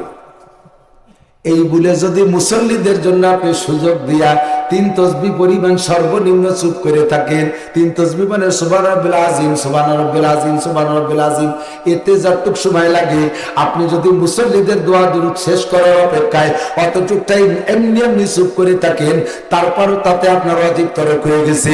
সঙ্গে সঙ্গে ডান পাশে সালাম ফিরিয়ে দুইটা সেজদা দিয়া আবার ঘুরাইতে পড়ে আপনার সালাম ফিরাইতে হইবে। আপনি যদি তাই না করে সালাম ফিরিয়ে দেন, ওই নামাজকে আবার দোহরায় পড়া ওয়াজিব। পিছনে 500 মুসল্লি রয়েছে, এবার লজ্জায় পড়ে গেছেন, বলতে পারতেছেন না যে অ্যাক্সিডেন্ট হয়েছে, আপনি চলে গেছেন, আপনি নামাজ শেষ করে চলে গেছেন, কিয়ামতে 500 মুসল্লির নামাজের জিম্মা আপনার কাঁধে উঠে দেওয়া হবে। বিশেষ করে তালবি আলিম, হেফজ খেলার ছাত্ররা যারা তারাবির ইমাম মাসলা জানে না, ওরা এই সমস্যার ভিতরে বেশি ভোগে। ছাত্র ইমাম যারা, তারা এই সমস্যার ভিতরে বেশি ভোগে। আমার পড়া হয়ে গেছে, এবার আপনি বলবেন যে হুজুর ইমাম সাহেবের পড়া হয়ে গেছে, আমাকে তো এই নিয়ে আমরা কি করবো? বুঝছেন একটা বেশ, ইমাম সাহেবের তো হয়ে গেছে, আমাকে তো বাকি রয়েছে, কি করব? আপনার যদি আত্তাহিয়াতু আবদুহু রাসূলু পর্যন্ত পড়তে যদি 2-4 শব্দ বাকি থাকে, এর মধ্যে ইমাম সাহেব সালাম ফিরিয়ে দিয়েছে বা উঠে গেছে তৃতীয় রাকাতের জন্য, আপনি ওই আত্তাহিয়াতুরে শেষ করতে যে কয় শব্দ আছে ওইটা কমপ্লিট করিয়ে তারপরে উঠবেন। তবে যদি সালাম ফিরানোর সময় শেষ বইটাকে আপনার দোয়া বা দুরূদ কিছু বাকি থাকে, 2-1 শব্দ বাকি থাকলে সেটা শেষ করেন, কিন্তু যদি পুরো এক খাত ধরে বাকি থাকে আপনি ওটা পড়া লাগবে না, ইমামের সাথে সালাম ফিরিয়ে দেবেন, আপনার সগীরা কবিরা কোনো গুনাহ হবে না। আমি কি কিছু জরুরি মাসালা বলছি দরকার কি না? এর এক একটা মাসালার দাম 60 বছর না 60,000 বছর নফল ইবাদতের চাইতে দামি, ঠিক কি ঠিক না? ও বন্ধুরে, মাজলিসুল ফিকিল খায়রুম মিন ইবাদাতিস 60 সানা। আল্লাহ নবী বলেন, আমার দিক থেকে আল্লাহ নবী বলেন, এই দুনিয়া, আল্লাহ পাক বলেন এই দুনিয়া অল্প একটু সময় কামাই করে যেতে হবে, বিশাল আখিরাতে ব্যবহার করব যে জগতে, সেই জগতের জন্য কামাই করব মাঠে 3 মাস ধান লাগাইয়া, একটানা 12 মাস বাড়ি বসে খাবো। ইনকামের টাইম মাত্র মাঠে 3 মাস ধানের পিছনে, কতক্ষণ ঠিক ঠিক না? আল্লাহ কাল 70-80 বছর ইনকাম করবি, খাইবি তুই পরকালে, যে কালে শুরু আছে তো শেষ নাই, মরার পর থেকে শুরু হবে আর তার শেষ নাই। অমন একটা জগতে ব্যবহার করতে যা লাগে তাই তুই ইনকাম করে যাস। রাহে পুরকুম ফাস্ত দুজদার কমি রাহবারে পুরতা নামানি বরজমি। এ যে জায়গা যাইতেছো রাস্তা বড় ভয়াবহ, একা একা যাইও না, রাস্তা ডাকাইতেছে, রাস্তায় ঢাকাইতেছে, ঘাট প্রতিঘাত উপেক্ষা করে যাওয়া লাগবে। রাহবারে পুরতা নামানি বরজমি, একজন রাহবার দূরে তার সাথে সাথে পিছনে হাঁটো, নইলে কিন্তু পাহাড়ি পথ জঙ্গলি পথ হারাই যাবা। আমি মাঝে মাঝে সুন্দরবনে মাহফিলে যাই, রামপাল, কয়রা, একেবারে সাতক্ষীরা, শ্যামনগর, কালিঞ্চি, বেটখালি, ট্যাংরাখালি, ওই সব জায়গাতে আশপাশে মাহফিল আছে। এলাকায় যেদিন মাহফিলে যাই সেদিন জঙ্গল দেখতে যাই। জঙ্গলের ভিতরে যাইয়া যদি স্থানীয় গাইড না নিয়ে যাওয়া হয়, আপনি কোনো মতো ভিতরে একবার প্যাসে করে গেলে ফিরে আসতে পারবেন না। ইনশাআল্লাহ অল্পক্ষণের ভিতরে বাঘের ইফতারিতে পরিণত হয়ে যাবেন। ও জায়গায় রাহবার ছাড়া চলা যায় না। পাহাড়ি পথ হারাই যাওয়ার পর আমার আপনার সামনে হলো জান্নাত। জান্নাতে যাওয়ার মাঝে এরকম বেকায়দা বন জঙ্গল আর বিপদ আপদ পাহাড়ি পথ আছে না নাই? আর আমাকে পথ হারা করার জন্য শত্রু আমার পিছনে লেগে আছে, তার নাম হলো ইবলিস। কথা ঠিক না? আমার এই জান্নাতের পথ দেখাতে নিয়ে জান্নাত দেখায়, জান্নাতে নিতে যাইয়া খারাপ পথ দিয়ে আমাকে খারাপ পথের ভিতরে ঢুকাই দিয়া জাহান্নামের ভিতরে পৌঁছে দেবে এমন ব্যবস্থা। কাজে হক্কানি উলামায়ে কেরাম নবীরা হলেন আমাদের রাহবার, উন্ডা চলে যাওয়ার পরে আমাদের ধর্মীয় রাহবার আলেম উলামা, কতক্ষণ ঠিক ঠিক না? আমাদের ধর্মীয় রাহবার আলেম উলামা। আলেম যেই দলের ভিতরে নাই ওই দলের ভিতরে শয়তান কাজ করে, ওই দলের ভিতরে শয়তান তোমাদেরকে জান্নাতের প্রলোভন দিয়া জাহান্নামের দিকে নিয়ে যায় দোস্ত। আর শয়তানের হাত থেকে বাঁচা একমাত্র আল্লাহর দেয়া ইলম ছাড়া বাঁচা সম্ভব না। সাধারণ পাবলিকের নাকে দড়ি দিয়ে শয়তানে ঘুরবে, টেরও পাবেন না যে কোন জায়গায় নিয়ে নিচ্ছে। বন্ধুরে বেঈমান করে ছাড়বে। এই জন্য জীবনে সাধারণ পাবলিক আমরা যারা একজন হক্কানি যোগ্য বিজ্ঞ আলেমের সাথে অনুসরণ করব। আমাদের কপাল বড় ভালো, বেশি দূরে যাওয়া লাগে না। নগরকান্দা মুফতি আব্দুল গফফার সাহেব হুজুর হাফিজাহুল্লাহ, এনার কাছে গেলে আপনারা সঠিক পথ পাবেন। অনেকে দেখতে অনেক বড় পীর, একেবারে তিনেন খেতে দিয়ে পাগড়ি বাঁধছে, পেটটা এত বড় যে নাভি নিজে নাগল পায় না। আর একজনের ফাটাবার নাভিতে একটু তেল দিয়ে আমি একটু গোসল করতে যাবো, এত বড় ভুড়ি নাভি হাতে পায় না। বিশাল বড় বড় গেট আছে আর বড় বড় ড্যাগে গরু রান্না হয়। আল্লাহর কসম ওইটা কোনো সত্যায়িত না, ওইটা কোনো সত্যের পরিচয় না, ওইটা সত্যের মাপকাঠি না। কতক্ষণ ঠিক ঠিক না? আমার নবীর রোজা আজ পর্যন্ত ড্যাগ পাক হয় না, জীবনে কোনোদিন ইসালে সব হয় না। নবীর ও জায়গা কোনোদিন ওরস হয় না, ও জায়গা কোনোদিন এগুলো হয় না, এখনো পর্যন্ত হয় না। সেই সাহাবায়ে কিরামদের থেকে নবীর মৃত্যুর পর থেকে নিয়া কাজে এগুলো কোনো সত্যের মাপকাঠি না। কোনো সাইনবোর্ড লাগবে না, ব্যানার লাগবে না। সেই লোকটারে নিজের বিবেক দিয়ে বসবেন, তার মাথা থেকে পায়ের তালু পর্যন্ত সুন্নতের তরক নাই। লোকটা জামাতে নামাজ পড়ে, ওই লোকটা তাহাজ্জুদের নামাজ পড়ে, উনি বেপরদা করে না, হারাম মাল ভক্ষণ করে না, চক্ষু তুলে পরের মেয়ের দিকে তাকায় না, মানুষের পর জুলুম অত্যাচার করে না, পরের হক মাইরে খায় না, অকথ্য ভাষায় বকাবকি গালাগালি কাজাকাজি করে না। লোকটা একজন যোগ্য বিজ্ঞ আলেম, ওই লোকটার অনুসরণ করবেন। তাই তার সাইনবোর্ড আর ব্যানার থাকুক আর না থাকুক, সাইনবোর্ড আর ব্যানার আমার কোন সত্যের মাপকাঠি নয়। এরকম যোগ্য মানুষের সাথে থাকো। আল্লাহু আকবার। নবী পাক বলেন উলামায়ে কেরামের সাথে থাকো। আল্লাহ কুনু মা সাদিকিন, সত্যবাদীদের সাথে হয়ে যাও। ওরা তোমাদেরকে সেই বিশাল অনাদি অনন্তকালের রাস্তা দেখাবে। কি কি আমল করলে তুমি সহজে জান্নাতে যাইতে পারবা, অল্পের ভিতরে অধিক শিখাই দেবে। আল আমালু কালিল ওয়াল আজরু কাসীর। পরিশ্রম কম, পারিশ্রমিক বেশি, ডিউটি কম, বেতন বেশি, কষ্ট কম, নেকি বলা হয় প্রতিদান বেশি, ইবাদত কম, ইবাদত কম, নেকি বেশি। এই ছাড়া আমাদের অল্প হায়াতের মধ্যে পোষায় ওঠা কঠিন। অল্প একটু হায়াত, এই যে নবীর সাথে ভেসতে যাব কি করে? হুজুর বলে দিলেন দাপে দাপে, অল্প হায়াতের ভিতরে তুমি এই অল্প হায়াতে বেশি নেকি কামাই করবা। নামাজ দা পড়বা জামে মসজিদে ইমামের পিছনে, এক ওয়াক্তের বিনিময়ে 527 ওয়াক্তের সওয়াব পাবা। আরে কথা কয় না, একটু কর না, কি করবেন? সুবহানাল্লাহ। এক ওয়াক্তের বিনিময়ে 527 ওয়াক্ত, সময় কম কামাই বেশি। কোরআন শরীফের একটা হরফ পড়বা 10টা নেকি পাবা, সময় কম কামাই বেশি। রমজানের 30টা রোজা রাখবা, 300 রোজার সওয়াব পাবা, সময় কম কামাই বেশি। পরে শাওয়াল মাসের 6টা রাখবা, আরো 60টা রোজা। বছর হয় 365 দিনে 5 দিন রোজা রাখা হারাম, আর বাকি 360 দিনের রোজার সওয়াব দেওয়া হবে 36টা রোজার বিনিময়, সময় কম কামাই বেশি। একটা সুন্নতের পর আমল করবা, 100 শহীদের সওয়াব তোমারে দেওয়া হবে। ও মহিলা, এই জামানায় পর্দা করবা। সাহাবায়ে কিরামদের মহিলারা 100 জনে পর্দা করলে যে সওয়াব, এই জামানার একটা মহিলা পর্দা করলে তার চাইতে বেশি সওয়াব। জোরে কন্যা সুবহানাল্লাহ। সময় কম কামাই বেশি, আল্লাহ আমাদের জন্য ব্যবস্থা রাখছে কি রাখে নাই? এবার আসেন দোস্ত, দুনিয়ায় যতদিন থাকবো তো কামাই করে গেলাম, দুনিয়ায় যতদিন থাকবো তো কামাই করে গেলাম। কথা বলতে বলতে অনেক বলে ঘুরে ফিরে চলে এসে জায়গায় এসে ফিনিশিং দিয়ে যাই। কথা কি হয়েছে মনে নেই, আপনারা ভুলে গেছেন। তাহলে দুনিয়ায় যতদিন বেশি বেঁচে থাকা যায় সেটাই আমার ইনকাম। কতক্ষণ? আত্মহত্যা করার চেষ্টা কেউ করবো না, পরকালকে ধ্বংস কেউ করবো না, চেষ্টা করবো স্বাভাবিকভাবে জন্য আল্লাহ মরণ দেয়। তবে মনের মধ্যে একটা তামান্না রাখবেন, এটা হলো ঈমানের আলামত। আল্লাহ তুমি আমাকে শহীদি মরণ নসিব করো। হুজুর বলেন যেই লোকটার মরণের ভিতরে শহীদি মরণের তামান্না নাই, তামান্না মানে আকাঙ্ক্ষা, যার মরণের ভিতরে শহীদি মরণের আকাঙ্ক্ষা নাই, ওই লোকটা মরলো কেমন যেন মুনাফিক হয়ে মরলো। শহীদি মরণের তামান্না থাকবে, এমনি স্বাভাবিক ভাবে তার ভাগ্যে আছে মরণ, তাই মরবে, শহীদি দরজায় সে জান্নাতে যাবে। আল্লাহ পাক সহজের ব্যবস্থা রেখেছে আমাদের জন্য, ঠিক না? এবার মরার পরে আর কোনো আমল নাই, কিন্তু দোস্ত যা করবো দুনিয়ায় বেঁচে থাকতে, তাই তো?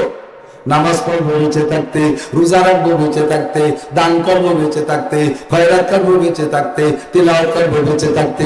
আল্লাহ নবী বলেন ইযা মাতাল ইনসানু ইনকাতা আনহু আমালুহু, মানুষ যখন মারা যায়, উলামায়ে কেরামের কাছ থেকে বহুবার শুনেছেন এই হাদিস। তবে একটা কথা মনে রাখবেন, বক্তার পরিবর্তনের কারণে আল্লাহ তাআলা তার বাচন ভঙ্গির পার্থক্যের ভিতর দিয়া ওই একই হাদিসের একই আয়াতের তাফসীরের ভিতরে নতুন নতুন অনেক কথা আল্লাহ পাক বের করে দিতে পারে। এই জন্য আয়াত আর হাদিস শুনি চট করে হাঁটা দিয়ে দিতে নাই যে এ তো কতবার শুনছি। আপনি জানেন না যে এর মধ্যে নতুন কোনো ভেদ আর রমুজ আছে কিনা। আজকে আল্লাহ আমরা শিখিয়ে দিতে পারে সব কথাগুলো, সেগুলো শেষ পর্যন্ত শুনতে হয়। বুঝলেন না এই কথা? ঠিক না? আল্লাহু আকবার। আল্লাহ কয় ওয়াবুদু রাব্বাকা হাত্তা ইয়াতিয়াকাল ইয়াকিন, তোমার রবের ইবাদত করো মরণ আসার আগ পর্যন্ত। ইবাদত কতদিন বলেন? বলেন। মরণের পরে ইবাদত নাই। মরণের পরে কেন নাই? আল্লাহ কয় যতক্ষণ পর্যন্ত আমার নিয়ামত ব্যবহার করবি অতক্ষণ আমার ইবাদত করবি। মরণের পরে আমার নিয়ামত ব্যবহার করা লাগবে না বিদায় আমি মরণের পরে নামাজ রোজা রাখি নাই, ইবাদত বন্দেগী রাখি নাই। কথা কোন ঠিক কি না? আল্লাহ কয় খাবি জমিনের উপরে, তাহলে ইবাদত করবি। আমার চন্দ্র সূর্য ব্যবহার করবি তো ইবাদত করবি, আমার অক্সিজেন ব্যবহার করবি তো ইবাদত করবি। মরে যাওয়ার পরে অক্সিজেন ব্যবহার করবি না, আমি তোর কাছে নামাজ রোজা চাই না। মরার পরে চন্দ্র সূর্য খাদ্য ব্যবহার করবি না, আমি তোর কাছে এগুলো চাই না। কিন্তু মরার পরে হলো আমার এই দুনিয়ার ইনকামটা ব্যবহার শুরু হবে। দুনিয়ার ইনকাম ব্যবহার শুরু হবে হলো মরার পরে। কতক্ষণ? মরার পরে। কাজেই কে কতটুকু ইনকাম করতে পারছে যারটা সেই ভালো জানি। বন্ধুরে, এবার প্রত্যেকটা জ্ঞানী আর চালাক আর হুঁশিয়ার মানুষ এই ব্যক্তি, যেই ব্যক্তি মরণের পরেও কিয়ামত পর্যন্ত কবরে বসে কিছু পাইতে পারি এমন একটা আয়ের সোর্স খুলে রেখে যায়, যে ওইটি হলো অরিজিনাল জ্ঞানী, ওই লোকটা হলো আসল জ্ঞানী। দুনিয়ায় ফাঁকিবাজদেরকে আমরা জ্ঞানী বলি, আসলে তারা জ্ঞানী না, তারা আসলে অজ্ঞানী, বোকা। আসলে জ্ঞানী কে? যেই লোকটা মরার পরও কবরে বসে পাইতে পারে এমন একটা ট্রাস্ট খুলে যায়। হযরত ইব্রাহিম নবীর কাছে যে জিবরাইল বলছে, ভাই ইব্রাহিম তুমি কি মরার জন্য প্রস্তুত না, আরো বেশি দিন বেঁচে থাকতে চাও? ইব্রাহিম নবী বলেন আমি মরার জন্য প্রস্তুত, তবে দুনিয়ায় যতদিন বেঁচে ছিলাম আমি মেহমান চা খাই নাই। আমি মরণের পরে কিয়ামত পর্যন্ত আমার মেহমান হবে। আমি এমন একটা মেহমানখানা খুলে রেখে যেতে চাই, যেই মেহমানদারির সওয়াব আমার আমল নামায় যাবে। বন্ধুরে, ইব্রাহিম আলাইহিস সালাম মুসলিম জাতির পিতা। কিয়ামত পর্যন্ত যত মুসলমানের যত নেক আমল করবে সমস্ত নেক আমলের ভাগ ইব্রাহিম আলাইহিস সালাম এমনিতেই পাবে। তারপরে উনি একটা স্থায়ী আয়ের সোর্স খুলে রেখে যেতে চায়। জিবরিল আলাইহিস সালাম আল্লাহ পাককে বললে, আল্লাহ পাক বললেন জিবরাইল জান্নাত থেকে এক মুঠ লবণ নিয়ে আমার ইব্রাহিমের হাতের মধ্যে দাও, আমার ইব্রাহিমের হাতের মধ্যে বরকত আছে। ইব্রাহিমকে বলো লবণ টুকরে হাতে নাড়াচাড়া কইরা পানির মধ্যে ফেলে দিক। আর মিকাইলে বলো ওই পানির ভিতরে লবণে বাড়াইয়া পানির মাধ্যমে সারা দুনিয়ার সভ্য জাতির কাছে লবণ পৌঁছাই দিবা। ওই দিনের আগ পর্যন্ত দুনিয়ার কোন নদ নদী সাগর সমুদ্রের পানিতে লবণ ছিল না। ইব্রাহিম আলাইহিস সালামের এক মুঠ লবণে এত বরকত, পানিতে ফেলে দেওয়ার সাথে সাথে সারা দুনিয়ার সাগর সমুদ্রের পানি লবণ হয়ে গেছে। মিকাইল আলাইহিস সালাম পৌঁছাই দিয়েছে। এবার আল্লাহ কয় ও ইব্রাহিম তুমি যদি ধান চাল রেখে যাও কিছুদিন পর নষ্ট হয়ে যাবে, কয়টা আম গাছ কাঁঠাল গাছ লাগাই রেখে যাও কিছুদিন পর মরে যাবে। যেটা দুনিয়ার সিস্টেম, তোমাকে এমন একটা মেহমানদারি আমি খোলায় রেখে গেলাম যেটা কিয়ামত পর্যন্ত চলবে। কোন সভ্য জাতি লবণ ছাড়া খানা খায় না।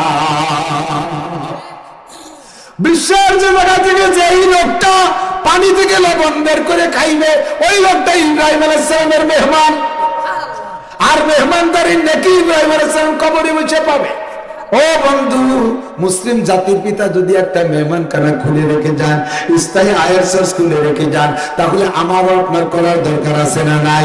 নবী পাককে বললাম, জি নবী, আমরা বুঝছি আমাদের দরকার। তাহলে আমাদের পদ্ধতি কি? হুজুর কয়, তোমাদের জন্য আল্লাহ 3টে দরজা খোলা রাখছে। 1 নম্বরে সাদকাতুন জারিয়া, স্থায়ী কোনো ভালো কাজ, সমাজ সেবামূলক কাজ। 10টা টিউবওয়েল করে দেওয়া, অনেকদিন পানি দেবে। বাঙ্গা রাস্তাটা করে দেওয়া, অনেকদিন সে মানুষ চলতে পারবে। এক জায়গা ব্রিজ কালভার নেই, সরকার দেয় না, তুমি কিছু ইট খোয়ার আর সিমেন্ট দিয়ে করে দাও, এটা সাদকায়ে জারিয়া। তোমাদের মসজিদের কাজ বাকি আছে, ওইটার বাকি কাজটা করে দাও। ওরে বাপের নামে 50টা 1 লক্ষ গরুর জবই দিয়ে খাওয়াইলে, 1 লক্ষ গরু জবই দিয়ে খাওয়াইলে যে নাকি হবে, তার চাইতে মসজিদ আর মাদ্রাসা এইরকম ধর্মীয় প্রতিষ্ঠানে মাত্র 100 টাকা দিলে তার চাইতে বেশি নাকি হবে। কারণ এই 100 টাকার ধারাবাহিকতা চলবে কিয়ামত পর্যন্ত, ঠিক না? আমি নামাজ পড়ি, আমার নামাজ কবুল হয় না, কিন্তু মসজিদের ভিতরে একজন মানুষের নামাজের জায়গাটা আমি বানাই দিয়ে গেলাম, টাইলস দিয়ে করে দিয়ে গেলাম, আমার নামাজ কবুল হয় না, আমার নামাজ ভালো না। ওই জায়গায় যারা নামাজ পড়বে তাদের নামাজ ভালো হোক আর মন্দ হোক, আল্লাহ তাআলা তোমার কবুল নামাজের সওয়াব ওই টাইলসের উপরে যত মানুষ দাঁড়ায় কিয়ামত পর্যন্ত নামাজ পড়বে, অত মানুষের নামাজের সওয়াব তোমার আমলনামায় পৌঁছায় দিবে। সবচাইতে উত্তম ব্যবস্থা সাদকাতুন জারিয়া। দেওয়ার সময় বুঝে শুনে দেবেন। কারে দিচ্ছেন? হাই স্কুলে একটা বিল্ডিং বানাই দিলেন, কলেজে একটা ফ্যাসিলিটি বিল্ডিং অথবা একটা হোস্টেল বানাই দিলেন, ওর ভিতরে যুবক যুবতী থাকবে, দিন রাত আকাম কুকাম করবে, আল্লাহর রাসূল কিয়ামত পর্যন্ত গুনাহ পাইতে থাকবেন, কোনো অসুবিধা হবে না। বেপরদা হলে সব হয় না, গুনাহ। শিয়ানা যুবতী যুবক ছেলে মেয়েরা এক জায়গায় থাকলে তো মিনিটি হজের সব কামাই হবে, যা কামাইয়ারে তুমি বিল্ডিং করে দে তাই পাবা। পক্ষান্তরে মসজিদ মাদ্রাসার যে কাজগুলো বাকি আছে এগুলো, এই এদিক তাকান, আমার কি মিলাদ করতে কোনো পয়সা লাগে নাকি? আমার আব্বা মারা গেছে 7 সালে, যদি আপনাদের বলি বাবারা এতক্ষণ ওয়াজ করলাম, মুহাব্বত করলেন, আমার আব্বার নামে একটা মিলাদ পড়ে দেন, সবাই রাজি হয়ে যাবেন। আমার আব্বার নামে মিলাদ করতে আমার জিলাপি কিনা লাগে না। আমরা হলো 6 বাপ বেটা বেটি দিয়া হাফেজ আলেম। আমি আমার 5টা ছেলে মেয়ে হাফেজ, 4টে ছেলে আর 1টা মেয়ে হাফেজ, আমার ভাই আরো 3টে হাফেজ মাওলানা, ছেলে পেলে বিটা ভাই বিটা সব আলেম মাওলানা। আমার গোষ্ঠী শুধু হুজুর আর হুজুর। আমাদের মিলাদ করতে পয়সা লাগে না, জিলাপি কিনা লাগে না। আর যদি লাগেও আল্লাহর রহমতে পয়সার অভাব নাই, 1 রাত্রি টাকা দিয়ে 1 মাস পর্যন্ত মিলাদ দিতে পারি আল্লাহর রহমতে। তারপরে বাপের নামে আইজো মিলাদ দেই নেই, কোনোদিন দেই নেই, দেব না। করি কি? বাপের নামে স্থায়ী আম গাছ আর কাঁঠাল গাছ লাগাই। এই মিলাদ হলো কলা গাছ, 1 কান কাটিয়ে খাওয়ার পরে ওর গাছে আর কোনোদিন কলা হয় না। আমার বাপের নামে আম গাছ কাঁঠাল গাছ লাগাই, মসজিদে দান করি, মাদ্রাসায় দান করি, সদকায়ে জারিয়া। যতদিন পর্যন্ত কাঁঠাল গাছ দুনিয়ায় থাকবে, প্রত্যেক বছরই কাঁঠাল ধরবে। আম গাছ থাকলে মাঝে মাঝে 2-1 বছর গ্যাপ গেলেও এরপরে তো আবারও হয়। 100 বছর 200 বছর পর্যন্ত পুরন আম গাছে আম হয়। আমার আব্বার কবরে দরকার কিয়ামত পর্যন্ত, কাজে আমি আব্বার নামে একটা মিলাদ দিয়ে শেষ করে দেব না। আমার আব্বার নামে আম গাছ লাগাবো, কাঁঠাল গাছ লাগাবো, আমার নিজের নামে আম গাছ আর কাঁঠাল গাছ লাগাবো। এর নাম হলো সদকায়ে জারিয়া। এর নাম কি? সদকায়ে জারিয়া। বন্ধুরে, কোন জায়গা কি দেবেন, যাদেরকে দেবেন তাদের চাহিদা জরুরত বুঝে দেবেন। তাদের কি দরকার? একটা গরিব মানুষের হলো টাকার দরকার, ওষুধ কিনে খাবে, আপনি তারে জাকাতের একটা লুঙ্গি দিলেন। বাজারে বেশি তো বেচাও যায় না, যে লুঙ্গি দেয় জাকাতে। এই যে শীতকালে কম্বল আসতেছে, কম্বলের কোয়ালিটি তো আমি বলি, নিয়েই গায়ে না দিয়ে যাবে দেয়, গরিব মানুষ হলেও ওই সাইজের কম্বল তারা গায়ে দেয় না, নিয়ে দরজায় ফেলায় রাখছে, কয়দিন পাপোশ। পরে দেয় যে ছাগলটা কাঁপতেছে, কয় কাকা আমারে জ্যাকেট বানাই দেন। সেই কম্বল দিয়ে ছাগলটা জ্যাকেট বানাই দিয়েছে। ছাগল কাজে কাকা এত গন্ধ করছে, খুলিয়ে তো নিয়ে তাই দিয়ে ওই হাড়ি ভাতির ধরা 10 মাইল বানাইছে। এই হলো তোমার কম্বল, ওতে সাইডে নাও নাকি বাবা না কাকা, যদি পাতি চাও ওকে টাকা কটা দিয়ে দাও, ওই দিন ওরা জামারে করি কাটবে। কথা কি বুঝছেন নাকি? 2 নম্বরে এমন এলিম রেখে যাবেন যার দ্বারা দুনিয়ায় মানুষের উপকার হয়, ধর্মীয় উপকার। বলেন কি উপকার? ধর্মীয় উপকার।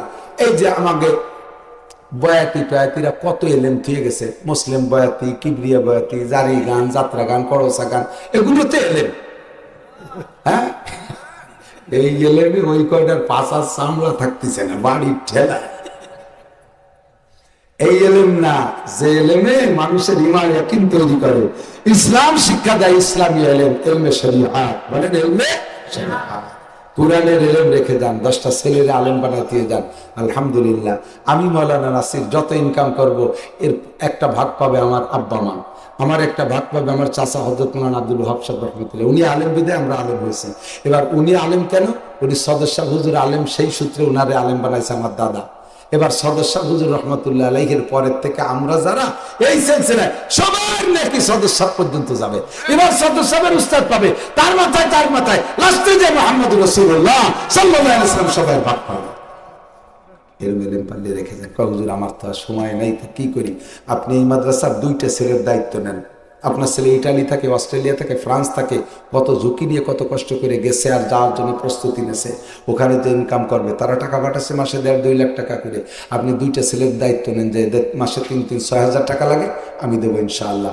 ওই ছেলে দুটোর আপনি এলমে দিন শিখাই গেলেন, ওর থেকে যত আলেম হবে নাকি আপনি পাবেন। আওয়ালাদিন সালিরা দিল, নেক সন্তান রেখে দেন। আপনি যেগুলো রেখে গেছেন তারা দালাই মতে খাড়ায় খায়, আইটি পায়খানা করে,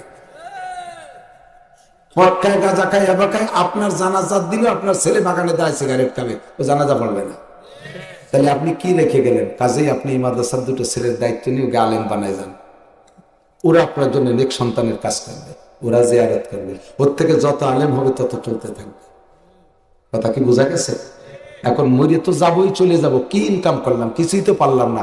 আর হিসেব করে দেই যে যার নামাজ পড়ছি তাও ওই নেই, শূন্য হাতে উঠতে হবে।